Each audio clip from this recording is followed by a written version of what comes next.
إن الحمد لله نحمده ونستعينه ونؤمن به ونتوكل عليه ونعوذ بالله من شرور أنفسنا ومن سيئات أعمالنا من يهده الله فلا مضل له ومن يضلل فلا هادي له ونشهد أن لا إله إلا الله وحده لا شريك له ونشهد أن سيدنا ومولانا محمدا عبده ورسوله أما بعد فأعوذ بالله من الشيطان الرجيم بسم الله الرحمن الرحيم لقد جاءكم رسول من أنفسكم عزيز عليه ما عنتم حريص عليكم بالمؤمنين رؤوف رحيم وقال تعالى وما أرسلناك إلا رحمة للعالمين وقال النبي صلى الله عليه وسلم إنما أنا رحمة مهداة وقال الله تبارك وتعالى تبجيلا لقدر حبيبه وتشريفا وتعظيما إن الله وملائكته يصلون على النبي يا أيها الذين آمنوا صلوا عليه وسلموا تسليما اللهم صل على محمد وعلى آل محمد كما صليت على إبراهيم وعلى آل إبراهيم إنك حميد مجيد اللهم بارك على محمد وعلى آل محمد كما باركت على إبراهيم وعلى آل إبراهيم إنك حميد مجيد بزرگوں دوستوں اسٹیج پر جلوہ افروز معزز مقتدر لائق احترام علماء کرام حفاظ اعظام پس پردہ میری ماؤں اور بہنوں مبارکباد کے مستحق ہیں وہ لوگ جن کے گھر شادی ہے اور انہوں نے یہ سوچ یہ فکر یہ نظریہ پیش کیا کہ وہ اس موقع پر اللہ اور اس کے رسول حضرت محمد مصطفیٰ صلی اللہ علیہ وسلم کو بھی یاد رکھے۔ عام طور پر ہوتا ہے کہ غم کے موقع پر اللہ خود بخود یاد آ جاتا ہے، نبی کا ذکر بھی ہوتا رہتا ہے، لیکن خوشی کے موقع پر سب کو خوش کرنے کی فکر ہوتی ہے۔ اس میں چچاؤں کو بھی خوش کیا جاتا ہے،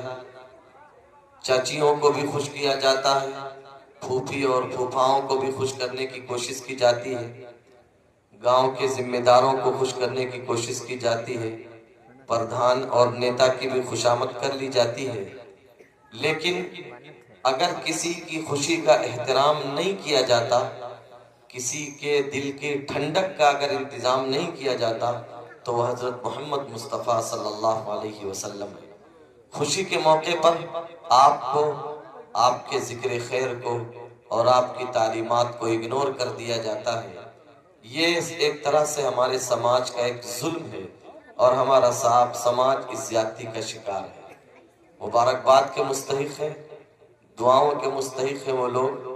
جنہوں نے یہ سوچ پیش کی یہ چھوٹا موٹا پروگرام منعقد کیا جس میں ہم اور آپ منعقد ہیں، اور جس میں ہم اور آپ بیٹھے ہیں اور کچھ کہنے اور سننے کے لیے اکٹھا ہوئے ہیں۔ میں آپ کے سامنے حضرت محمد مصطفیٰ صلی اللہ علیہ وسلم کی زندگی سے جڑی ہوئی کچھ باتیں رکھنا چاہتا ہوں۔ اب وقت آ گیا ہے کہ ہمیں دنیا کے سامنے یہ بات ببانگِ دہل کہنی ہے،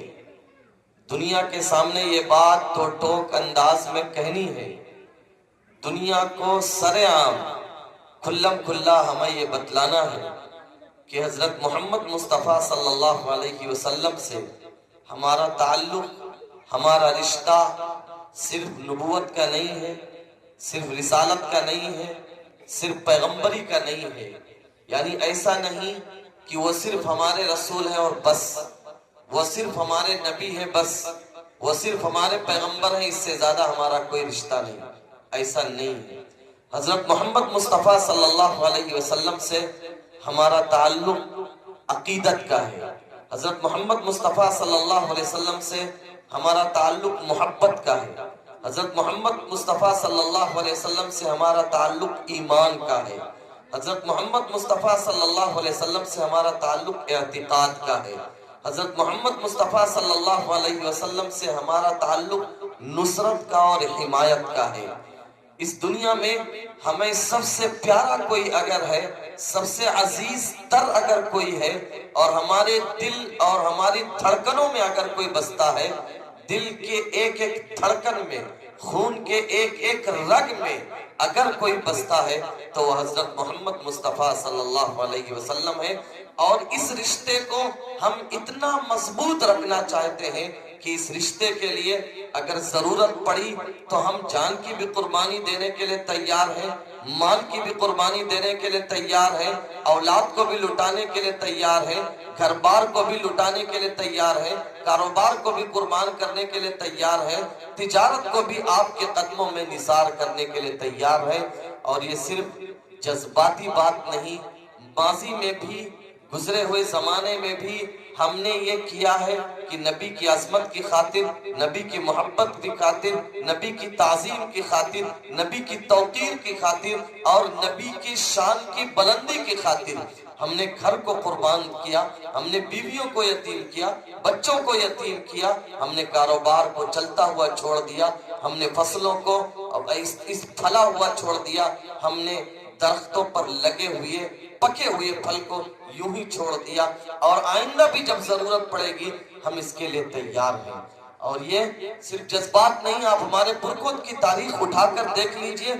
جب مکے سے مسلمان نکلے ہیں اس حال میں نکلے ہیں کہ بوڑھی ماں کی آنکھوں میں آنسو تھے، لیکن مسلمان اس لیے اپنی بوڑھی ماں کو روتا ہوا چھوڑ کر نکل گئے کہ انہیں حضرت محمد مصطفیٰ صلی اللہ علیہ وسلم کا ساتھ دینا تھا۔ جب مکے سے مسلمان نکلے ہیں تو دودھ پیتا ہوا جب بچہ چیخ رہا تھا، لیکن مسلمانوں نے پلٹ کر اس کی آہوں پر دھیان نہیں دیا اور اس کو روتا بلکتا سسکتا اس لیے چھوڑ آئے کہ انہیں رسول اللہ صلی اللہ علیہ وسلم کے قدموں میں جگہ چاہیے تھی۔ جب مکہ سے نکلے ہیں تو بیویاں دروازے پر کھڑے ہو کر چہروں کو تک رہی تھی، انہوں نے دوبارہ پلٹ کر اپنی بیویوں کو مڑ کر نہیں دیکھا، اس لیے کہ انہیں رسول اللہ صلی اللہ علیہ وسلم کے ساتھ جانا تھا۔ جب مکے سے نکلے ہیں صہیب رومی جیسے لوگوں کو لوگوں نے روکا کہ کہاں جا رہے ہو؟ صہیب نے کہا کہ جانے دو، میں محمد کی غلامی میں جینا چاہتا ہوں، میں نبی کے قدموں میں مرنا چاہتا ہوں، میں نبی کے سائے میں اپنی زندگی بسر کرنا چاہتا ہوں۔ مال چاہیے تو سنو، فلاں جگہ میرا مال ہے، فلاں جگہ خزانہ ہے، جاؤ میں مال لٹاتا ہوں، مجھے محمد کی عظمت عزیز ہے صلی اللہ علیہ وسلم، محمد کی رفاقت عزیز ہے صلی اللہ علیہ وسلم، محبت کا ساتھ عزیز ہے صلی اللہ علیہ وسلم، ان مال و دولت کو ٹھوکر مارتا ہوں۔ جب حضرت صہیب رومی پہنچے ہیں مدینہ، اللہ کے رسول صلی اللہ علیہ وسلم نے دور سے دیکھ کر فرمایا ربیح صہیب، ربیح صہیب، ربیح صہیب، صہیب کیا شاندار سودا کر کے آئے ہو، مال کو لٹا دیا، کاروبار کو تباہ کر دیا، پونجی کو برباد کر دیا، محمد کی عظمت کے لیے سب کچھ لٹا دیا، کیا شاندار سودا کر کے آئے ہو۔ آپ یاد کیجئے بدر کی تاریخ، آپ بدر کی تاریخ بھلائیے نہیں،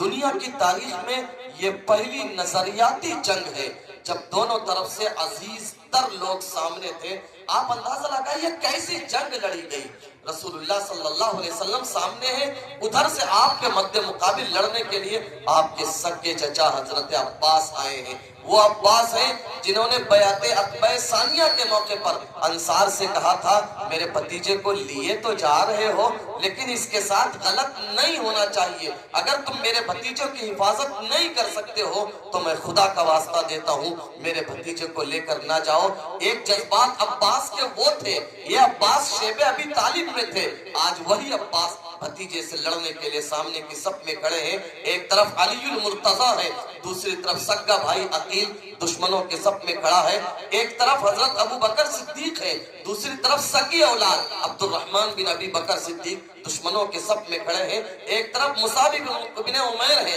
دوسری طرف سگا بھائی ابو عزیز بن عمیر دشمنوں کے صف میں کھڑا ہے، ایک طرف ابو عبیدہ بن الجراح ہے، دوسری طرف دشمنوں کے صف میں سگا باپ ان کا کھڑا ہے۔ جب یہ جنگ چھڑتی ہے حضرت ابو عبیدہ بن الجراح کہتے ہیں میرا باپ میری نگاہوں کے سامنے سے ایک بار گزرا، دو بار گزرا، تین بار گزرا، میں نے اپنی نگاہیں نیچی کر لی کہ باپ ہے چلے جانے دو، لیکن جب بار بار میرا باپ میری نگاہوں کے سامنے سے گزرتا رہا میں نے تلوار اٹھائی اپنے باپ کی گردن کاٹ لی۔ جبریل بدر میں اترے، اللہ کے نبی کے پاس آیتیں لے کر آئے، لا تجد قوم یؤمنون باللہ والیوم الآخر یوادون من حاد اللہ ورسولہ ولو کانوا آباءہم او ابناءہم او اخوانہم۔ اے اللہ کے رسول صلی اللہ علیہ وسلم، یہ جو ابو عبیدہ بن الجراح نے کیا ہے، اپنے باپ کی گردن آپ کے لئے کاٹی ہے، یہ ادا اللہ کو بہت پسند آئی۔ ٹھیک ہے وہ ان کا باپ تھا لیکن سارے رشتے آپ کے لئے توڑ دیے، سارے ناتے آپ کے قدموں پر نچھاور کر دیے اور ساری خوشیاں وہ آپ کے لئے انہوں نے قربان کر دی۔ جنگ کے بعد حضرت عبد الرحمن بن ابی بکر جو بعد میں ایمان لائے اپنے ابا سے کہنے لگے ابا جان بدر میں آپ مجھے نظر آئے تھے، اگر میں چاہتا تو میں آپ کو قتل کر دیتا۔ عبد الرحمن بن ابو بکر نے کہا، حضرت ابو بکر صدیق رضی اللہ تعالیٰ عنہ نے جواب دیا اپنے بیٹے کو، بیٹے خدا کی قسم میری نگاہ تیرے اوپر نہیں پڑی، میں محمد کی صف میں تھا صلی اللہ علیہ وسلم، اگر میں دیکھتا تو میں تجھے بیٹا سمجھ کر نہ چھوڑتا، میں تیری گردن پر تلوار پھیر دیتا۔ محمد کی عظمت کے لیے صلی اللہ علیہ وسلم ہمارے پرکھوں نے اس سے پہلے سب کچھ قربان کیا ہے۔ جب جنگ کے قیدی پکڑے گئے مصعب بن عمیر کے سگے بھائی ایک انصاری کے پاس آئے، ایک دن ان کے بھائی رسیوں میں بندھے ہوئے ہیں، مصعب بن عمیر بغل سے گزر رہے ہیں، مصعب بن عمیر کو دیکھ کر ان کے بھائی نے کہا کہ بھائی یہ دیکھو میرے ہاتھ رسیوں میں جکڑے ہوئے ہیں۔ مصعب بن عمیر نے کہا کہ تم میرے بھائی نہیں ہو۔ آپ اندازہ لگاؤ وہ چیخنے لگا کہ مصعب ایک ماں کے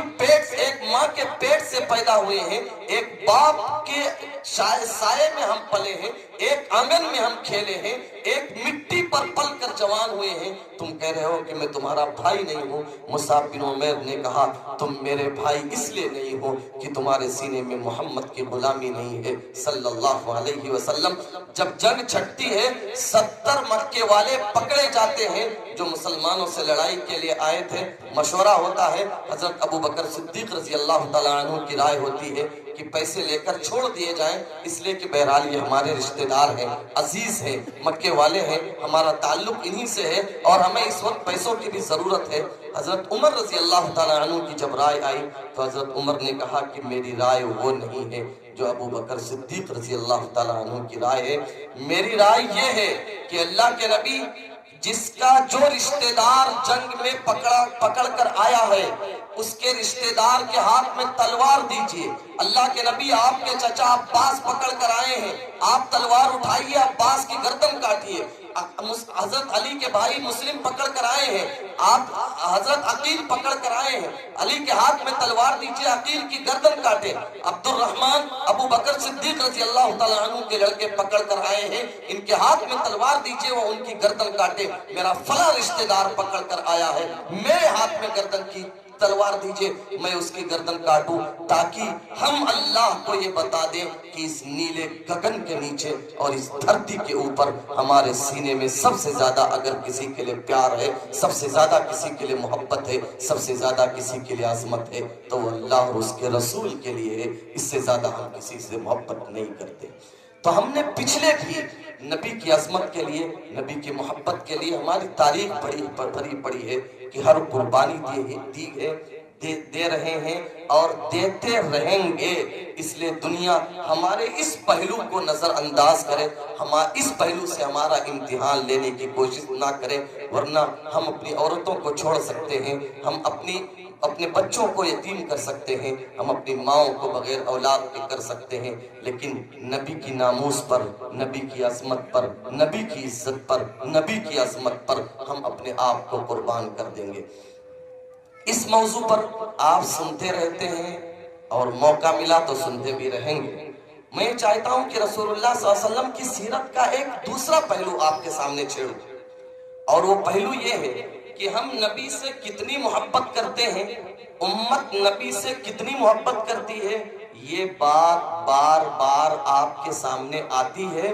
آتی رہنی بھی چاہیے اور قیامت تک آتی رہے گی بھی، اس لیے کہ نبی کی ذات، نبی کی تعلیمات، نبی کی ادائیں، نبی کے اخلاق، نبی کا کردار اور نبی کا قد، نبی کا چہرہ، نبی کا رخ انور اور نبی کی پوری ذات، یہ ہمارے لیے سب سے بڑا سرمایہ ہے، اس لیے اس کا ذکر تو ہوتا ہی رہے گا۔ میں یہ چاہتا ہوں کہ دوسرے پہلو سے ہم نبی کا تذکرہ کریں کہ نبی صلی اللہ علیہ وسلم امتی سے کتنی محبت کرتے تھے، نبی کے دل میں آپ کی امت کے لیے کتنا پیار تھا، نبی کے سینے میں آپ کی اپنی امت کے لیے کتنی جگہ تھی، نبی صلی اللہ علیہ وسلم نے اپنی امت کے لیے کیا کچھ برداشت نہیں کیا۔ کبھی ہم اس پہلو کا بھی تو تذکرہ کریں، ہم نبی سے محبت کرتے ہیں، ہم نبی کی عظمت کرتے ہیں، ہمارے دل میں نبی کا احترام ہے، لیکن نبی کے سینے میں ہمارے تئیں کیا جذبات تھے، ہم انہیں بھی جاننے کی کوشش کریں تو انشاءاللہ نبی کے لیے ہماری محبت اور بڑھ جائے گی۔ آئیے ہم تھوڑے سے وقت میں اس کا تذکرہ کرتے ہیں کہ رسول اللہ صلی اللہ علیہ وسلم اپنی امت سے کس قدر محبت کرتے تھے، کتنا پیار کرتے تھے اور کتنی زیادہ خیر خواہی آپ چاہتے تھے اور کس قدر خیر آپ اپنی امت کے لیے پسند کرتے تھے۔ ایک مرتبہ آپ صحابہ کے بیچ میں تشریف فرما ہے، صحابہ سے کہنے لگے میری تمنا یہ ہے کہ میں اپنے بھائیوں کو دیکھوں۔ صحابہ نے کہا کہ اللہ کے نبی صلی اللہ علیہ وسلم کیا ہم آپ کے بھائی نہیں ہیں؟ ہم آپ پر ایمان لائے، ہم نے آپ کی تصدیق کی، ہم نے آپ کے لیے اپنا وطن چھوڑا، ہم نے آپ کے ساتھ جہاد کیا، کیا ہم آپ کے بھائی نہیں ہیں؟ اللہ کے رسول صلی اللہ علیہ وسلم نے کہا آپ تو ہمارے ساتھی ہو، صحابہ ہو، وَلَكِنَّ إِخْوَانِ الَّذِينَ آمَنُوا بِي وَلَمْ يَرَوْنِي، میرے بھائی تو وہ ہیں جو بعد میں آئیں گے، جنہوں نے ہمیں دیکھا نہیں ہوگا، ہمارے دیار کو نہیں دیکھا ہوگا، ہماری گلیوں سے نہیں گزرے ہوں گے، ہمارا زمانہ نہیں پایا ہوگا، ہماری مسجد کا دیدار نہیں کیا ہوگا، ہمارے روضے کے پاس سے گزریں گے۔ میرے بھائی اصل تو وہ ہیں جو مجھے دیکھے بغیر ایمان لائیں گے۔ رسول اللہ صلی اللہ علیہ وسلم نے اتنا پیار کا رشتہ دیا، اتنا مضبوط رشتہ دیا ہمیں۔ ایک مرتبہ اللہ کے رسول صلی اللہ علیہ وسلم نے فرمایا طوبیٰ لمن آمن بی ورآنی، خوشخبری ہو اس انسان کے لیے جس کی آنکھوں نے مجھے دیکھا اور وہ مجھ پر ایمان لے آیا۔ پھر اس کے بعد جب صحابہ نے یہ الفاظ سنے تو خوشی سے مچل اٹھے۔ آپ نے فرمایا خوشخبری ہو ان نگاہوں کے لیے جن نگاہوں نے میرا دیدار کیا اور وہ مجھ پر ایمان لے آئیں۔ پھر آپ نے فرمایا طوبیٰ لمن آمن بی ولم یرنی 7 مرات، آپ نے فرمایا ایک بار نہیں، 2 بار نہیں، 3 بار نہیں، 7 بار خوشخبری ہو ان آنکھوں کے لیے جن آنکھوں نے مجھے دیکھا نہیں پھر بھی میرے اوپر ایمان لے آئی۔ ان لوگوں کے لیے 7 بار خوشخبری ہے جن لوگوں نے میرا دیدار نہیں کیا پھر بھی میرے اوپر وہ ایمان لائیں گے۔ اس کا مطلب یہ نہیں کہ ہمارا مرتبہ صحابہ سے بڑھ گیا، ہم صحابہ سے بڑے ہو گئے، نہیں، یہ ایک جزوی فضیلت ہے، یہ وقتی فضیلت ہے، ورنہ تو صحابہ وہ ہیں جن کے سر کی آنکھوں نے نبی کا دیدار کیا. ہم سب کچھ پا سکتے ہیں، وہ آنکھیں کہاں سے لائیں گے جن آنکھوں نے نبی کا دیدار کیا؟ وہ ہاتھ کہاں سے لائیں گے جن ہاتھوں نے رسول کے ہاتھ پر بیعت کی؟ وہ پیشانی کہاں سے لائیں گے جن پیشانیوں نے نبی کے پیچھے نماز پڑھتے ہوئے سجدے کیے؟ اور وہ بازو کہاں سے لائیں گے جنہوں نے نبی کو بچاتے بچاتے شہادت نوش فرمایا؟ ہم وہ زمانہ کہاں سے لائیں گے، وہ منظر کہاں سے دیکھیں گے کہ نبی موجود ہیں اور رحمتوں کی بارش ہو رہی ہے؟ ہم وہ زبان کہاں سے لائیں گے کہ نبی آواز دے رہے ہوں اور وہ زبانیں کہتی ہو لبیک و سعدیک یا رسول اللہ، اے اللہ کے رسول ہم حاضر ہیں؟ تو کوئی بھی امتی، عام امتی، ادنا صحابی سے بھی آگے نہیں بڑھ سکتا، چاہے وہ وقت کا ولی ہو، قطب ہو، ابدال ہو. صحابی ہے. اس نے اللہ کے راستے میں گھوڑے پر سوار ہو کر جو جہاد کیا، اس کے گھوڑے میں جو گرد اور غبار لگی، اس کے برابر بھی کوئی ولی، کوئی قطب اور کوئی ابدال نہیں پہنچ سکتا. لیکن اللہ کے رسول صلی اللہ علیہ وسلم کی محبت دیکھیے امت کے تئیں. ایک مرتبہ آپ گھر میں تشریف لائے، حضرت عائشہ رضی اللہ تعالی عنہا نے دیکھا کہ آپ بہت حساس بشاس ہیں، خوشی کے آثار آپ کے چہرے پر نمایاں ہے. کہنے لگی اللہ کے رسول صلی اللہ علیہ وسلم میرے لیے دعا فرما دیجئے. اللہ کے رسول صلی اللہ علیہ وسلم نے ہاتھ اٹھایا اور یوں دعا فرمائی، اللہم اغفر لعائشہ ما تقدم منہا وما تأخر وما اسرت وما اعلنت. اے اللہ عائشہ کے اگلے پچھلے، جان کر کیے ہوئے، انجان میں کیے ہوئے، کھلم کھلا کیے ہوئے اور جو ہے چھپ کر کیے ہوئے جتنے بھی گناہ ہیں سب عائشہ کے معاف فرما دے. حضرت عائشہ نے جب زبان نبوت پر اپنا نام سنا تو خوشی سے لوٹ پوٹ ہو گئی. ان کی یہ ٹھوڑی ان کے سینے سے آ کر ٹکرائی. اللہ کے رسول صلی اللہ علیہ وسلم کہنے لگے عائشہ اتنی زیادہ خوش کیوں ہو، اتنی خوشی کس بات کی؟ تو اماں عائشہ کہنے لگی اے اللہ کے نبی صلی اللہ علیہ وسلم خوش کیوں نہ ہوں، آج آپ نے میرا نام لے کر دعا فرمائی ہے. تو اللہ کے رسول صلی اللہ علیہ وسلم نے جو اس کے بعد بات کہی وہ سنیے، ایمان والوں دل کے کانوں سے سنیے. اللہ کے رسول صلی اللہ علیہ وسلم نے فرمایا عائشہ اللہم انہا لدعوتی لامتی فی کل صلاۃ. عائشہ میں نے تمہارے لئے آج ایک مرتبہ تمہارا نام لے کر دعا کیا ہے، تم خوشی سے پاگل ہو جا رہی ہو. عائشہ میں ہر نماز میں اپنی امت کے لیے یہ دعا کرتا ہوں،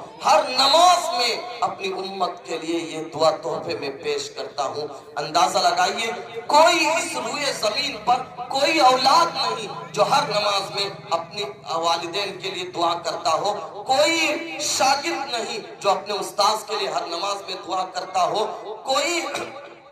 جو ہے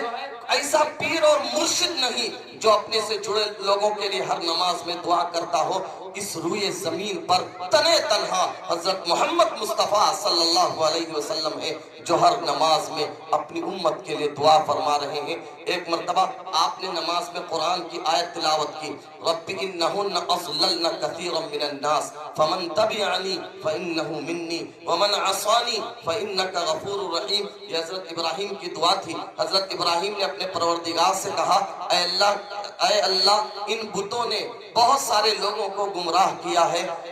جو میرے پیچھے چلے، میرے راستے پر چلے وہ تو میرا ہے، اور جو میرے راستے پر نہ چلے تو اس کے آپ مالک ہیں، آپ غفور الرحیم ہیں. اللہ کے رسول صلی اللہ علیہ وسلم نے پھر حضرت عیسیٰ کی دعا کی تلاوت فرمائی. حضرت عیسیٰ نے اللہ سے دعا کی تھی اللہم ان تعذبہم فانہم عبادک وان تغفر لہم. اے اللہ اگر فانک انت العزیز الحکیم، اے اللہ اگر آپ انہیں سزا دیتے ہیں تو آپ کو اختیار ہے، آپ کے بندے ہیں، آپ پکڑ سکتے ہیں، اور اگر آپ معاف فرما دیں گے تو آپ غالب ہیں، حکمت والے ہیں. یہ کہہ کر آپ رونے لگے، اللہ سے دعائیں کرنے لگے اللہم امتی اللہم امتی یا رب امتی. اے اللہ میری امت کو معاف کر دے، میری امت کو بخش دے، میری امت کو بخش دے. جب آپ کا ہاتھ بہت دور، بہت دیر تک پھیلا رہا، آپ کی زبان مبارک پر یہ کلمات جاری رہے، اے اللہ میری امت کو بخش دے، میری امت کو معاف فرما دے، میری امت کی مغفرت فرما دے۔ اللہ سب کچھ جانتا ہے۔ اس نے جبریل کو پوچھا، جو جبریل کو بھیجا اور کہا کہ جبریل جاؤ پوچھو میرے محبوب سے کہ کیوں اتنا غمزدہ ہے، کیوں اتنا اداس ہے، کیوں بار بار زبان پر یہ الفاظ جاری ہیں۔ جبریل آئے، کہنے لگے اے اللہ کے نبی صلی اللہ علیہ وسلم، اللہ پوچھتا ہے آپ کیا چاہتے ہیں؟ جناب محمد رسول اللہ صلی اللہ علیہ وسلم نے فرمایا یا رب امتی، یا رب امتی، اے اللہ میری امت کی مغفرت فرما دے، یہی درخواست ہے۔ جبریل نے جا کر عرض کیا، دوبارہ پھر جبریل کو بھیجا گیا۔ اللہ کے رسول صلی اللہ علیہ وسلم نے جبریل سے اللہ نے جبریل سے فرمایا کہ جاؤ میرے محبوب صلی اللہ علیہ وسلم سے کہہ دو انا سنرزیک فی امتک ولا نسوءک، اے اللہ کے نبی صلی اللہ علیہ وسلم میں آپ کی امت کے بارے میں آپ کو خوش کر دوں گا، آپ کو غم زدہ نہیں کروں گا۔ رسول اللہ صلی اللہ علیہ وسلم امت سے کتنا پیار کرتے تھے۔ آپ نے مدینے میں اعلان فرمایا کہ اے مدینے والوں، اگر کسی کا انتقال ہوتا ہے اس کے ذمے قرض ہے، اگر اس نے مال چھوڑا ہے تو وہ مال اس کے وارثوں کو دے دیا جائے، وہ مال اس کے بھائی بند کو دے دیا جائے، اس کی اولاد کو دے دیا جائے، اور اگر اس کے سینے پر قرض ہے، اگر اس کے سر پر قرض ہے تو مدینے والوں سنو، میں محمد ابن عبداللہ صلی اللہ علیہ وسلم میں تمہارے قرضوں کو ادا کروں گا۔ یہ امت سے پیار ہے، امت سے محبت ہے، اس سے بڑھ کر کوئی پیار نہیں ہو سکتا۔ جب آپ بقرعید کے موقع پر قربانی کا جانور ذبح کیا کرتے تھے، ایک جانور اپنی طرف سے ذبح کیا کرتے تھے اور ایک جانور کے بارے میں کہا کرتے تھے اے اللہ یہ جانور میری امت میں سے ان لوگوں کی طرف ہے جو ان لوگوں کی طرف سے ہے جو قربانی کی استطاعت نہیں رکھتے ہیں، اے اللہ تو اسے قبول فرما لے۔ میری امت میں سے جو بھی توحید اور رسالت پر ایمان رکھتے ہیں، یہ میرا جانور اس کی طرف سے قربان کیا جا رہا ہے، ربا تو اسے قبول فرما لے۔ آپ صلی اللہ علیہ وسلم کی امت سے محبت دیکھیے، آپ کو ایک عبادت ہے جہاد، وہ بے پناہ پسند تھی۔ آپ دعا فرماتے تھے لَوَدِدْتُ أَنْ أُقْتَلَ فِي سَبِيلِ اللَّهِ ثُمَّ أُقْتَلْ ثُمَّ أُحْيَا ثُمَّ أُقْتَلْ ثُمَّ أُحْيَا ثُمَّ أُقْتَلْ ثُمَّ أُحْيَا ثُمَّ أُقْتَلْ، اے اللہ میری تمنا ہے کہ مجھے تیرے راستے میں شہید کیا جائے، پھر میں زندہ کیا جاؤں، پھر مجھے شہید کیا جائے، پھر میں زندہ کیا جاؤں، پھر مجھے شہید کیا جائے، پھر مجھے زندہ کیا جائے، پھر میں شہید کر دیا جاؤں۔ اتنی تمناؤں کے باوجود اللہ کے رسول صلی اللہ علیہ وسلم فرماتے ہیں میں ہر جہاد ہر لڑائی میں اس لیے نہیں شریک ہوتا ہوں کہ میری امت پر پھر یہ فرض ہو جائے گا اور میری امت جہاد میں شریک نہیں ہو پائے گی، اس لیے میں ہر جہاد میں شریک نہیں ہوتا ہوں۔ اللہ کے رسول صلی اللہ علیہ وسلم نے فرمایا لولا ان اشق علی امتی لامرتهم بالسواک عند كل وضوء ولامرتهم ان تؤخروا العشاء الى ثلث الليل، اگر مجھے اپنی امت پر یہ اندیشہ نہ ہوتا کہ امت مشقت میں مبتلا ہو جائے گی، امت پر بھاری پڑے گا، امت کے لیے بوجھ بن جائے گا، تو میں امت سے دو باتیں کہتا، ایک تو یہ کہ ہر نماز کے وقت مسواک کیا کرو، اور یہ کہتا کہ عشاء کی نماز کو 1/3 رات تک مؤخر کر کے پڑھا کرو۔ لیکن میں مسواک کو لازم اس لیے نہیں قرار دیتا ہوں، میں مسواک کو فرض اس لیے نہیں قرار دیتا ہوں کہ میری پیاری امت مشقت میں پڑ جائے گی، میری امت دقت میں آ جائے گی۔ اتنا پیار کرتے تھے حضرت محمد مصطفیٰ صلی اللہ علیہ وسلم اپنی امت سے۔ یہ تو دنیا ہے، جب آپ آسمانوں پر گئے وہاں بھی اپنی امت کو نہیں بھولے، جب آپ اپنے قبر اطہر میں گئے وہاں بھی امت کو نہیں بھولے، جب کل حشر کا میدان بپا ہوگا وہاں بھی نبی اپنی امت کو نہیں بھولیں گے۔ یاد کیجئے وہ واقعہ جب آپ کو آسمانوں پر اللہ سے کی ملاقات کے لیے بلایا گیا۔ اس سے پہلے میں چھیڑوں آپ کے سامنے، ایک نبی ہے، پیغمبر ہیں جن کا نام ہے حضرت موسیٰ کلیم اللہ۔ ان کو یہ شرف حاصل ہے کہ انہوں نے اللہ سے گفتگو کی۔ جب اللہ تعالیٰ سے حضرت موسیٰ نے بات کی تو پھر تھوڑی سی چاہت ان کی اور بڑھی، اللہ تعالیٰ سے درخواست کر بیٹھے کہ اللہ مجھے اپنا دیدار کرا دے، اللہ تعالیٰ نے کہا لن ترانی، موسیٰ دیدار نہیں کر پاؤ گے، ان آنکھوں سے تم مجھے دنیا میں دیکھ نہیں پاؤ گے۔ حضرت موسیٰ کی طرف سے جب اصرار بڑھنے لگا کہ نہیں ربا میں تو آپ کو دیکھوں گا، آپ کا دیدار کروں گا، تو اللہ کی طرف سے کہا گیا کہ موسیٰ یہ سامنے پہاڑ ہے، میں اس پر تجلی کروں گا، اگر میری تجلی کے بعد وہ پہاڑ اپنی جگہ پر باقی رکھتا ہے تب تو مجھے اپنی آنکھوں سے دیکھ پاؤ گے، ورنہ دنیا کی ان آنکھوں سے میرا دیدار نہیں کر پاؤ گے۔ فلما تجلی ربہ للجبل جعلہ دکا وخر موسیٰ صعقا، جب اللہ تعالیٰ نے پہاڑ پر تجلی فرمائی تو پہاڑ کی دھجیاں اڑ گئیں، پہاڑ کے پرخچے اڑ گئے، پہاڑ چور چور ہو گیا اور پہاڑ ایک تہس نہس ہو گیا۔ حضرت موسیٰ علیہ السلام بے ہوش ہو کر گر پڑے۔ ایک طرف ایک پیغمبر ہے جو درخواست کر رہے ہیں کہ اللہ اپنا دیدار کرا دیجئے، دوسری طرف عظمت دیکھیے رسول اللہ صلی اللہ علیہ وسلم کی۔ اللہ کے رسول صلی اللہ علیہ وسلم سو رہے ہوتے ہیں، آرام فرما رہے ہوتے ہیں، حضرت جبریل امین تشریف لاتے ہیں، آپ کے تلوؤں کو بوسہ دیتے ہیں، آپ بیدار ہوتے ہیں تو کہتے ہیں کہ محبوب چلیے دیدار کے لیے، آپ کا رب آپ کو بلا رہا ہے۔ حضرت محمد مصطفیٰ صلی اللہ علیہ وسلم براق پر سوار ہو کر پہلے فلسطین جاتے ہیں، نبیوں کی امامت کرتے ہیں، پھر جبریل کے ساتھ ساتوں آسمان کے اوپر تشریف لے جاتے ہیں۔ پہلے آسمان سے بلڈنگ سجائی جاتی ہے، پہلے آسمان پر حضرت آدم کو اکٹھا کیا گیا کہ نبی آخر الزماں آ رہے ہیں، ان کا استقبال کرو۔ دوسرے آسمان پر حضرت عیسیٰ کو جمع کیا گیا، حضرت یحییٰ کو جمع کیا گیا کہ ان کا استقبال کرو۔ تیسرے آسمان پر حضرت ادریس کو جمع کیا گیا، چوتھے آسمان پر حضرت ہارون اور حضرت کو جمع کیا گیا، حضرت موسیٰ کو اکٹھا کیا گیا، حضرت ابراہیم کو اکٹھا کیا گیا۔ آپ بڑھتے گئے، جب سدرۃ المنتہا پر پہنچے ہیں تو جبریل کہتے ہیں محبوب اب آگے آپ تو جا سکتے ہیں، میں آگے بڑھوں گا تو میرے پر جل جائیں گے۔ سید عطا اللہ شاہ بخاری فرمایا کرتے تھے، وہ جبریل تھے، انہوں نے کہا کہ اے محبوب اب میں آپ کے ساتھ آگے نہیں جا سکتا ورنہ میرے پر جل جائیں گے، اگر میں ہوتا تو جل جاتا لیکن محبوب کا ساتھ نہ چھوڑتا۔ جب اللہ کے رسول صلی اللہ علیہ وسلم اوپر پہنچے ہیں، اللہ سے ملاقات ہوئی، اللہ کا دیدار ہوا، وہاں سے آپ تحفہ لے کر اور تحفے سے پہلے جو آپ کی گفتگو ہوئی، اللہ نے آپ کے اوپر سلام بھیجا۔ اللہ نے کہا السلام علیک ایھا النبی ورحمۃ اللہ وبرکاتہ، اے نبی جی آپ پر سلامتی ہو، آپ پر اللہ کی رحمت ہو، آپ پر اللہ کی برکت ہو۔ امت کی محبت دیکھے نبی کے سینے میں۔ نبی صلی اللہ علیہ وسلم کہنے لگے اے اللہ صرف مجھ پر نہیں، میں اپنی گنہگار امت چھوڑ کر آیا ہوں، میں چلا آیا ہوں، میری امت وہی ہے، اے اللہ صرف میرے اوپر نہیں، السلام علینا وعلی عباد اللہ الصالحین، میرے اوپر بھی سلامتی ہو اور میری امت کے جو نیک لوگ ہیں ان پر بھی سلامتی ہو۔ رب کے دربار میں پہنچ کر سدرۃ المنتہا سے اوپر پہنچ کر بھی اگر نبی کے سینے میں کسی کی محبت زندہ ہے تو ہم اور آپ امتی کی محبت زندہ ہے۔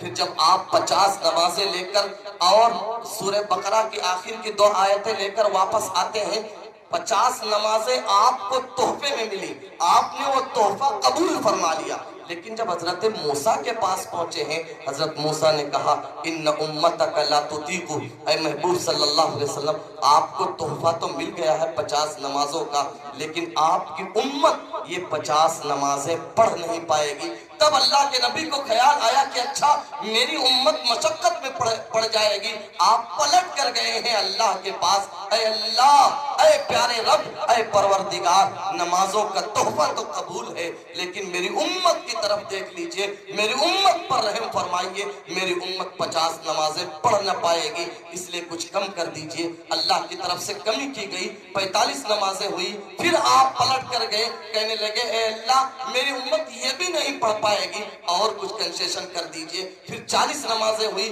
کرتے کرتے یہ 5 نمازوں کا تحفہ لے کر جناب محمد رسول اللہ صلی اللہ علیہ وسلم اس دھرتی پر اترے تو اللہ کے رسول صلی اللہ علیہ وسلم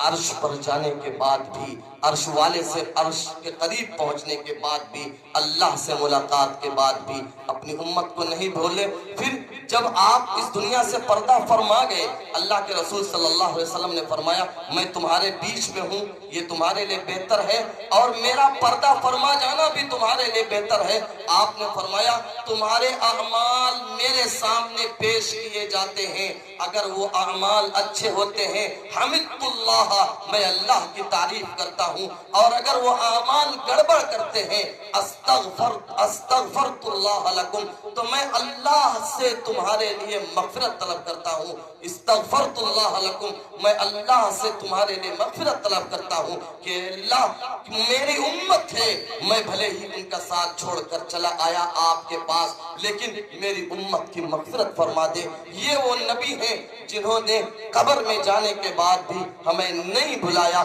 وہاں بھی ہمیں یاد رکھ رہے ہیں۔ پھر جب میدان محشر بپا ہوگا، دین وہ موقع ہوگا جب پوری امت پریشان ہوگی، نفسا نفسی کا عالم ہوگا، سورج نیزوں کے قریب آ چکا ہوگا، لوگ پسینوں میں ڈوب رہے ہوں گے، کسی کا پسینہ ٹخنوں تک ہوگا، کسی کا پسینہ گھٹنوں تک ہوگا، کسی کا پسینہ کمر تک ہوگا، کسی کا پسینہ گردن تک ہوگا، کوئی پسینے میں ڈوب رہا ہوگا، اور پریشانی کا عالم یہ ہوگا کہ ماں دودھ پلاتی ماں اپنے دودھ پیتے بچے کو بھول جائے گی۔ وہ ماں جن کے پیٹ میں بچے ہیں، دہشت کی وجہ سے، خوف کی وجہ سے، ڈر کی وجہ سے وہ بچے ضائع ہو جائیں گے۔ ایسے بھیانک دن میں اللہ کے رسول صلی اللہ علیہ وسلم سے حضرت انس کہنے لگے اے اللہ کے رسول صلی اللہ علیہ وسلم، کیا آپ ہمیں وہاں ملیں گے، آپ سفارش کریں گے؟ آپ صلی اللہ علیہ وسلم کہنے لگے ہاں میں وہاں ملاقات کروں گا، سفارش بھی کروں گا۔ 3 جگہیں ہیں جہاں تم مجھے تلاش کرنا، چوتھی جگہ کہیں نہیں تلاش کرنا۔ سب سے پہلی جگہ تلاش کرنے کی یہ ہے کہ تم پل صراط پر آ جانا۔ وہ پل صراط، وہ پل جو جہنم کے اوپر بچھایا گیا ہوگا، جو تلوار سے زیادہ تیز ہوگا اور بال سے زیادہ باریک ہوگا، اس پر سے گزر کر جنت میں جانا ہوگا۔ جس کے اعمال اچھے ہوں گے، جن کے پاس ایمان ہوگا، وہ بجلی کی طرح پل سے گزر جائیں گے اور جنت میں داخل ہو جائیں گے۔ جن کے اعمال گڑبڑ ہوں گے یا ایمان ہی نہیں لائے ہوں گے تو پھر وہ کٹ کر نیچے جہنم میں گر جائیں گے۔ اللہ کے رسول صلی اللہ علیہ وسلم نے فرمایا مجھے وہیں پل صراط پر تلاش کرنا، میں اپنی امت کے لیے آسانی کی فکر کرتا رہوں گا۔ پھر آپ صلی اللہ علیہ وسلم نے فرمایا اگر میں وہاں تمہیں نہ مل پاؤں تو وہاں چلے آنا جہاں اعمال تلے جائیں گے، جہاں ترازو لگائی جائے گی، جہاں کھرے اور کھوٹے کا فیصلہ کیا جائے گا۔ آپ کو معلوم ہے اس دنیا میں جو کچھ بھی ہم کرتے ہیں اللہ تعالیٰ نے اس کا ایک شاندار نظام بنایا ہے۔ یہ ساری چیزیں ریکارڈ کی جاتی ہیں، کل قیامت کے دن یہ دفتر کھول دیے جائیں گے۔ جیسے جب کوئی چور چوری کرتا ہے، پولیس CCTV سے اس کا فوٹیج لے لیتی ہے، جب جو ہے وہاں بلاتی ہے پولیس اسے، پولیس چوکی میں گفتگو کرو یا وہیں جا کر کر لو، پولیس وہاں بلاتی ہے تو پھر اب چور سے کہتی ہے کہ تم نے چوری کی ہے، وہ کہتا کہ نہیں میں نے نہیں چوری کی ہے، ایک لاٹھی پولیس مارتی ہے، تب بھی وہ کہتا نہیں میں نے چوری کی ہے۔ پھر پولیس اسکرین پر اس کے فوٹیج دکھانے لگتی ہے، اب وہ بے بس ہوتا ہے، اس کے سامنے کوئی راستہ نہیں ہوتا ہے۔ ایسے ہی کل دنیا میں جو کچھ یہ ہم کر رہے ہیں، کل اللہ کے سامنے اسکرین پر ہمارے اعمال چلا دیے جائیں گے۔ دنیا میں اللہ تعالیٰ نے اس کا سسٹم یہ بنایا ہے کہ کرامن کاتبین یعلمون ما تفعلون، فرشتوں کو بیٹھا رکھا ہے، جو کچھ ہم کہہ رہے ہیں وہ فرشتے لکھتے جا رہے ہیں۔ کل یہ اپنے دستاویز کھول دیں گے تو انسان کہہ اٹھے گا ما لہذا الکتاب لا یغادر صغیرۃ ولا کبیرۃ الا احصاها۔ نام اعمال کو آخر ہوا کیا ہے؟ دنیا میں نے کوئی چھوٹا جرم بھی کیا تھا اور چھوٹی سی گالی بھی کسی کو دے دی تھی، وہ تو اس نے اس کو بھی ریکارڈ کر رکھا ہے۔ چھوٹی بڑی ہر چیز وہاں ریکارڈ میں موجود ہوگی۔ پھر انسان اگر انکار کی گنجائش کرے گا،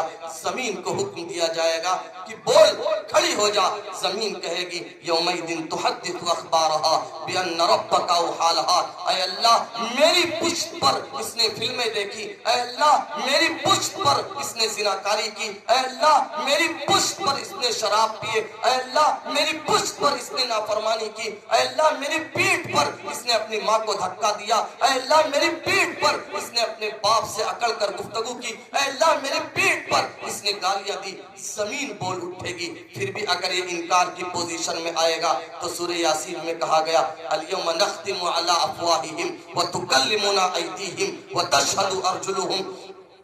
کہ اللہ تعالیٰ منہ پر مہر لگا دے گا، ہاتھ سے کہے گا کہ بولو، ہاتھ بول اٹھیں گے کہ اللہ ان ہاتھوں سے اس نے غریب کو مارا، ان ہاتھوں سے رشوت لی، ان ہاتھوں کو غلط جگہ لے گیا، ان ہاتھوں کے ذریعے سے غلط سائٹوں اس کا سرچ کیا، اے اللہ ان ہاتھوں کو اس نے غلط اسکرین پر دوڑایا، اور اس کے پیر گواہی دیں گے، اے اللہ پیر سے چل کر یہ مسجد کی طرف گیا، پیر سے چل کر یہ میخانے کی طرف گیا، پیر سے چل کر یہ زناکاری کی طرف گیا، پیر سے چل کر یہ فسق و فجور کی محفل میں گیا، اے پیر گواہی دیں گے، اے ران گواہی دیں گی، اور اس کے جسم کا ایک ایک عضو اللہ کے سامنے بول پڑے گا۔ ابھی جیسے آپ نے سنا کہ فَمَنْ يَعْمَلْ مِثْقَالَ ذَرَّةٍ خَيْرًا يَرَهُ وَمَنْ يَعْمَلْ مِثْقَالَ ذَرَّةٍ شَرًّا يَرَهُ، ایک ذرے کے برابر بھی اگر بھلائی کی ہوگی وہاں وہ موجود ہوگا، ایک ذرے کے برابر بھی اگر کوئی گناہ کیا ہوگا تو وہ بھی پوشیدہ نہیں ہوگا، اسکرین پر چل رہا ہوگا۔ ایسے موقع پر اللہ کے نبی صلی اللہ علیہ وسلم فرماتے ہیں اسی میزان کے پاس جہاں یہ عمل ہو رہا ہوگا مجھے تلاش کرنا، میں وہیں موجود ہوں گا، تم لوگوں کے معاملات کو حل کرا رہا ہوں گا، تمہارے لئے آسانیاں پیدا کرنے کی کوشش کر رہا ہوں گا۔ پھر حضرت انس سے کہنے لگے اگر میں میزان کے پاس نہ مل سکوں تو پھر تم آ جانا حوض کوثر کے پاس، میں وہاں اپنی امت کا انتظار کروں گا۔ ابن ماجہ کی روایت ہے اللہ کے رسول صلی اللہ علیہ وسلم نے ارشاد فرمایا انی فرطکم علی الحوض وَأُقَاتِرُ بِكُمُ الْأُمَمْ فَلَا تُسَوِّدُ وَجْهِي، اے میری امت کے لوگوں، اے نوجوانوں، اے بوڑھوں، اے بچوں، اے ماں،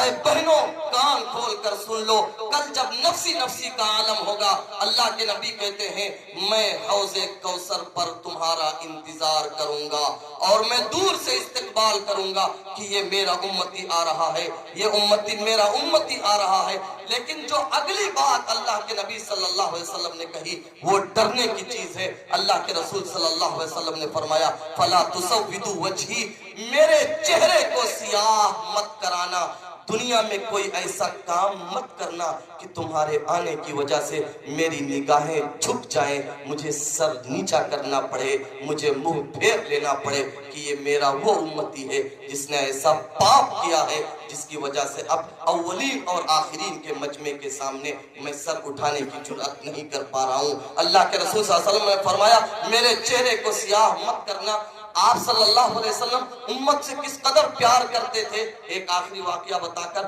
پھر میری بات اپنے آخری پڑاؤ میں پہنچ رہی ہے۔ اللہ کے رسول صلی اللہ علیہ وسلم نے فرمایا، بخاری کی روایت ہے، ہر نبی کو ایک ایسی دعا دی گئی جس کے بارے میں گارنٹی لی گئی کہ 100% وہ دعا قبول ہونی ہی ہونی ہے۔ تمام نبیوں نے وہ دعائیں مانگ لی،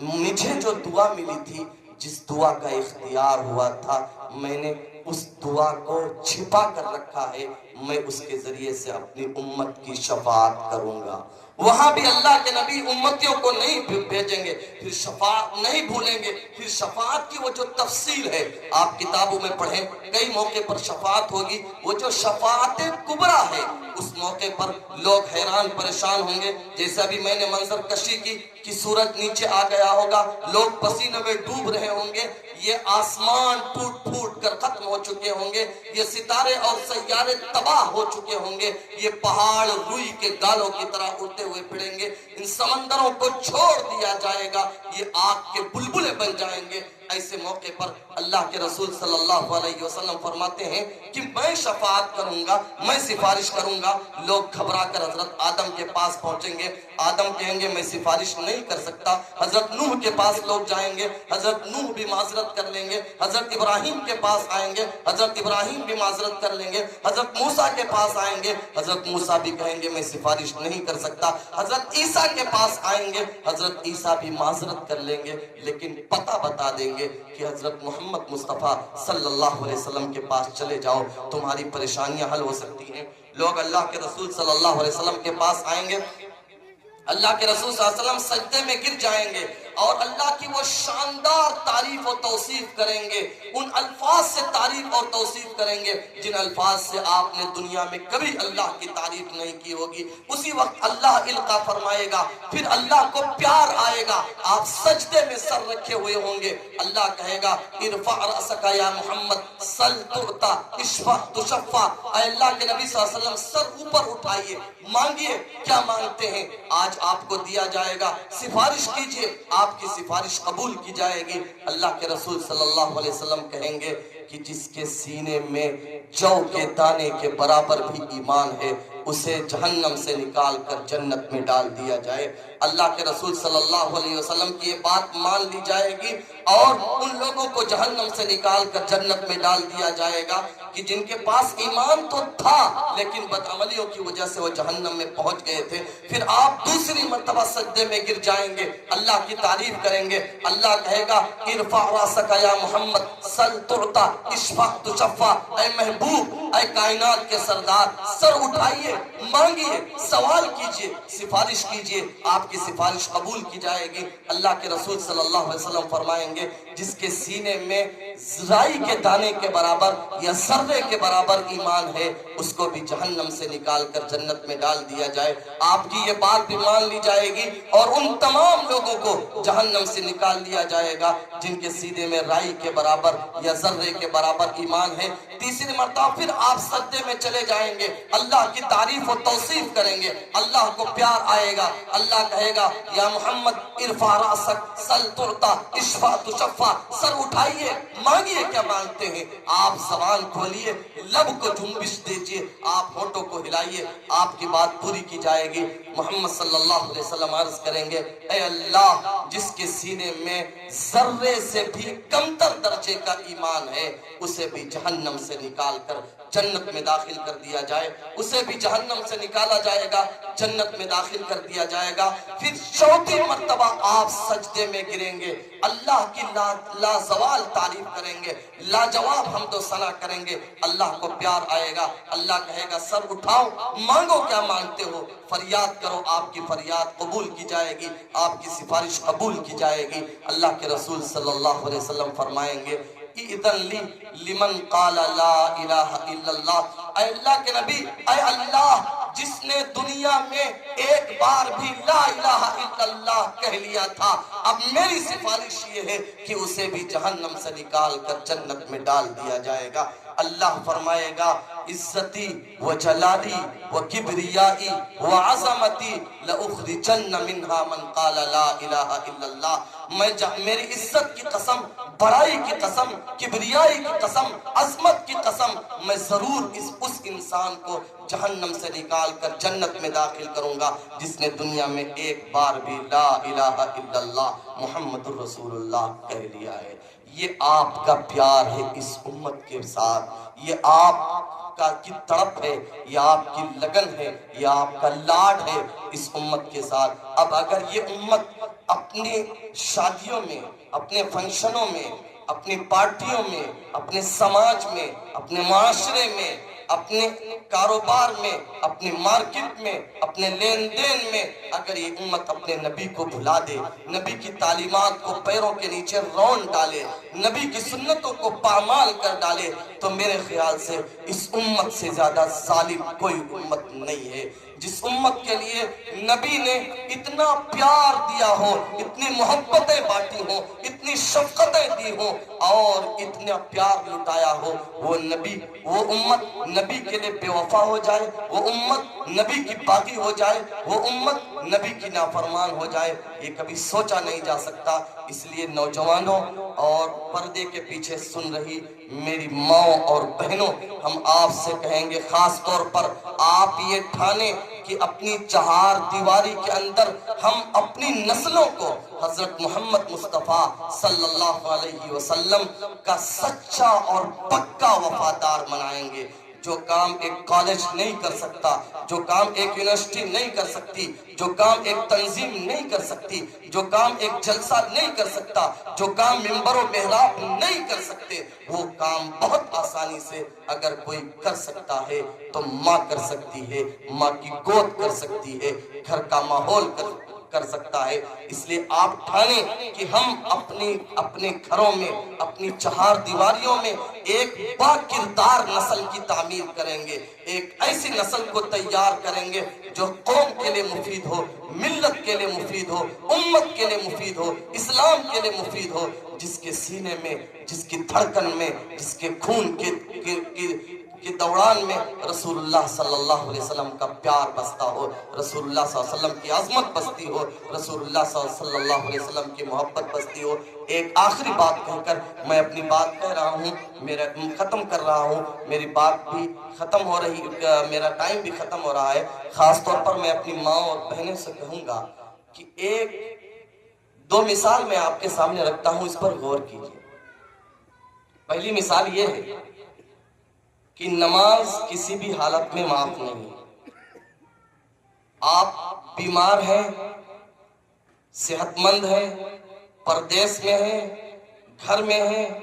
کہیں بھی ہیں، نماز آپ کو ہر حال میں پڑھنی ہے۔ کھڑے ہو کر نہیں پڑھ سکتے، بیٹھ کر پڑھیے، بیٹھ کر نہیں پڑھ سکتے لیٹ کر پڑھیے، لیٹ کر نہیں پڑھ سکتے ہیں تو اشارے سے پڑھیے، وضو کر کے نہیں پڑھ سکتے ہیں تیمم سے پڑھیے، سفر میں ہیں وہاں بھی آپ کو پڑھنی ہے، حضر میں ہے وہاں بھی آپ کو پڑھنی ہے، رات کی تاریکی ہے وہاں بھی آپ کو پڑھنی ہے، دن کا اجالا ہے وہاں بھی آپ کو پڑھنی ہے، ہر حال میں نماز آپ کو پڑھنی ہے۔ لیکن عورتوں کے اوپر کچھ وقت ایسا بھی گزرتا ہے جب ان کے ذمے سے نماز ختم کر دی جاتی ہے، بعد میں اس کی قضا بھی ضروری نہیں ہوگی۔ مردوں کے لیے ایک ایکسٹرا ذمہ داری یہ ڈالی گئی ہے کہ انہیں نماز بھی پڑھنی ہے، ساتھ ساتھ مسجد میں آ کر پڑھنی ہے۔ اگر مرد بغیر مجبوری کے گھر میں نماز پڑھیں گے تو اللہ کے رسول صلی اللہ علیہ وسلم نے خواہش ظاہر کی تھی ایسے گھروں کو آگ لگا دیا جائے، ایسے گھروں کو اجاڑ دیا جائے، ایسے گھروں کو تباہ کر دیا جائے جن گھروں میں لوگ بغیر عذر کے نماز پڑھ لیتے ہیں اور مسجد تک نہیں آتے۔ لیکن عورتیں مسجد میں نہیں آتی ہیں، کیوں؟ کبھی آپ نے غور کیا اس پہلو پر؟ کبھی آپ نے سوچا؟ دیکھیں، فجر سے لے کر جو ظہر تک کا وقفہ ہوتا ہے یہ تو لمبا ہوتا ہے۔ آپ فجر میں آئی، ظہر میں تیاری کر کے آ سکتی ہیں، ظہر میں آئی فوراً عصر کھڑی ہے، عصر میں آئی گھر گئی، پھر واپس پھر تیاری کریں گے، مغرب تیار ہے، مغرب پڑھ کے گئی پھر تیاری کریں گے اور عشاء ادھر تیار ہے۔ آپ کو وقت نہیں ملے گا کہ آپ اپنے گھر کا کام کاج دیکھ سکیں۔ اس لیے شریعت نے کہا کہ یہ مسجد میں نہ آئیے۔ مسجد میں آنے کی وجہ سے جو آپ کا ٹائم اب بچے گا کہ مسجد میں آپ آتی اتنا ٹائم خرچ ہوتا، نہیں آ رہی ہیں، وہ جو آپ کا ٹائم بچ رہا ہے یہ ٹائم آپ کا کیوں بچایا گیا؟ اس لیے تاکہ آپ فیس بک چلائیں، اس لیے تاکہ آپ واٹس ایپ چلائیں، اس لیے تاکہ آپ شارٹ سٹوری دیکھیں، اس لیے کہ آپ انسٹا پر آئی ڈی بنائیں، انسٹا پر ریل بنائیں، نہیں، یہ وقت آپ کو بچایا گیا ہے۔ آپ کو ایک عظیم ذمہ داری دی گئی ہے کہ آپ کو نسلوں کی تعمیر کرنی ہے۔ آپ اگر بار بار دوڑ کر مسجد جائیں گی تو پھر آپ کو وقت نہیں ملے گا، آپ با کردار نسل نہیں تیار کر پائیں گی۔ وہ وقت بچائیے، اپنا وقت اپنی اولاد پر لگائیے، اپنا وقت اپنے چھوٹے بھائیوں پر لگائیے، اپنا وقت اپنے چھوٹی بہنوں پر لگائیے اور ان کو ایک مفید انسان بنائیے، اللہ اور اس کے رسول سے محبت کرنے والا انسان بنائیے۔ دوسری مثال سمجھیے، کسی کی پیدائش پر جنت کی خوشخبری نہیں ہے، چاہے وہ وقت کا عظیم تر ولی ہو، چاہے وہ وقت کا قطب ہو، ابدال ہو، اس کی پیدائش پر جنت کی کوئی خوشخبری نہیں۔ جنت کی خوشخبری اگر ہے تو عورت کی پیدائش پر ہے۔ پھر اگر بھائی یا باپ تین بہنوں یا تین بیٹیوں کی تربیت کر لے گیا، دو بہنوں یا دو بیٹیوں کی تربیت کر لے گیا، ایک بہن یا ایک بیٹی کی تربیت کر لے گیا تو اللہ کے رسول صلی اللہ علیہ وسلم نے فرمایا وجبت لہ الجنہ، اس کے لیے جنت واجب ہو گئی۔ صرف جنت ہی واجب نہیں ہوئی، آپ نے فرمایا وہ جنت میں میرے ساتھ اس طرح سے ہوگا، یعنی یہ میرا مقام ہوگا جو بلند ہوگا۔ میرے مقام کے بعد اگر فوراً کسی کا مقام ہوگا تو بیٹیوں کی تربیت کرنے والے کا مقام ہوگا۔ یہ خوشخبری کسی مرد کے لیے نہیں، یہ خوشخبری کسی مرد کی تربیت پر نہیں دی گئی ہے، یہ خوشخبری صرف عورت کی تربیت پر سنائی گئی ہے۔ پھر عورت جب تک اپنے باپ کے گھر رہے گی، باپ غریب ہے امیر ہے، باپ کما رہا ہے نہیں کما رہا ہے، اس سے عورت کو کچھ لینا دینا نہیں ہے۔ باپ کی ذمہ داری ہے کہ وہ کما کر لائے، لڑکی کو کھلائے، لڑکی کو پہنائے، لڑکی کا علاج کرائے، لڑکی کو اس کی ضروریات کو پوری کرے۔ پھر جب لڑکی بدا ہو کر اپنے شوہر کے گھر جاتی ہے تو پہنچنے سے پہلے یہ انتظام کیا گیا ہے کہ مہر کی شکل میں شوہر پہلے اس سے مال کی ادائیگی کرے گا تاکہ عورت اپنی ضروریات کو پوری کرے۔ پھر اب پوری ذمہ داری شوہر کی ہے۔ بارش برس رہی ہے، چل چلاتی دھوپ ہے، باہر لاک ڈاؤن ہے، پولیس کے ڈنڈے بج رہے ہیں، کہاں سے لاؤ گے؟ عورت کو اس سے کچھ لینا دینا نہیں ہے۔ مرد کی ذمہ داری ہے لائے، کمائے اور عورت کو کھلائے۔ کہاں سے لائے گا؟ بھیک مانگ کے لائے گا، قرض لے کر لائے گا، عورت کو کوئی ٹینشن نہیں ہے۔ یہ کمانے کی ذمہ داری پوری کی پوری مرد پر ہے۔ پھر جب تیسرا مرحلہ آتا ہے، عورت جب ماں بنتی ہے، اب اس کے قدموں کے نیچے جنت ڈال دی جاتی ہے۔ اب اولاد کو اس کے ذمہ لگا دیا گیا، اب تم ماں بن گئی ہے، ٹھاٹ سے بیٹھ، گھر کی رانی، گھر کی شہزادی۔ اولاد کی ذمہ داری ہے کہ وہ کمائے گا اور ماں کی ضروریات کو پوری کرے گا۔ اس پوری زندگی میں عورت کو کمانے کے لفڑے میں ملوث نہیں کیا گیا، عورت کو میدان میں نہیں اتارا گیا، عورت کو دوڑ بھاگ کی مشین نہیں بنایا گیا، عورت کو کاروبار میں نہیں کھپایا گیا۔ وجہ کیا ہے؟ وجہ یہ ہے کہ عورت کے ذمے نسلوں کی تعمیر تھی۔ اگر اسے بھی کمانے میں لگا دیا جائے گا تو بچے کو کون پالے گا؟ اسے باکردار کون بنائے گا؟ اسے اللہ اور اس کے رسول کا سچا سپاہی کون بنائے گا؟ اسے محمد صلی اللہ علیہ وسلم کا غلام کون بنائے گا؟ اس لیے میری ماں اور بہنوں، آپ کی ذمہ داری بڑھی ہوئی ہے۔ فتنوں کے اس دور میں آپ یاد کیجئے آپ کے اوپر رسول اللہ صلی اللہ علیہ وسلم کیا کیا احسانات ہیں۔ آپ انہی احسان کا بدلہ یہ دے دیجئے کہ اپنی کوکھ سے پیدا ہونے والے بچے کی صحیح تعلیم اور تربیت کر دیجئے۔ آپ اس کا نام اچھا رکھیے، آپ اس کو اللہ اور اس کے رسول کی باتیں بتائیے، رشتوں کی اہمیت بتائیے،